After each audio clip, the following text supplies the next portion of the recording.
Catholic bishops and pro-life groups in Scotland are sounding the alarm over an assisted suicide bill. They say the disabled and the most vulnerable will be targeted, especially after a number of key amendments to protect them were rejected.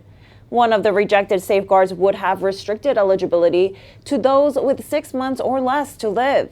Another would have required people who are seeking an assisted death be issued a fully funded palliative care support plan.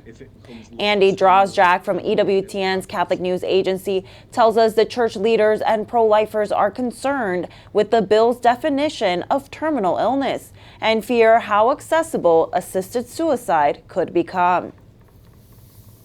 The pro-life officer at the Archdiocese of St Andrews in Edinburgh, Paul Atkin, said, "The bill's definition of terminal illness is so vague that it could include people with conditions such as dementia or heart failure who may live for years." The president of the Scottish Bishops' Conference, Bishop John Keenan, told me that a much larger group of people would be able to apply successfully for assisted suicide under the bill. Now, he gave me a load of conditions, non-terminal conditions. He identified eating disorders, into people with intellectual disabilities, people with mood disorders, people suffering from loneliness or social isolation, people suffering from financial hardship or low income, people who are feelings of being a burden to others, etc., etc. The list does indeed go on. They're all urging Catholics and other people of goodwill to really get in touch with MSPs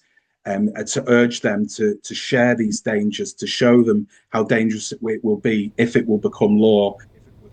An entertainment duo of twin sisters who rose to prominence in the 1950s have died by joint-assisted suicide.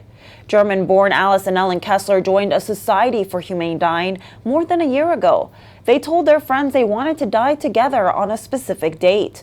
The Kessler twins were 89 years old. The Catholic Church strongly opposes assisted suicide. It was illegal in Germany until 2020, when a court ruling allowed it in certain circumstances.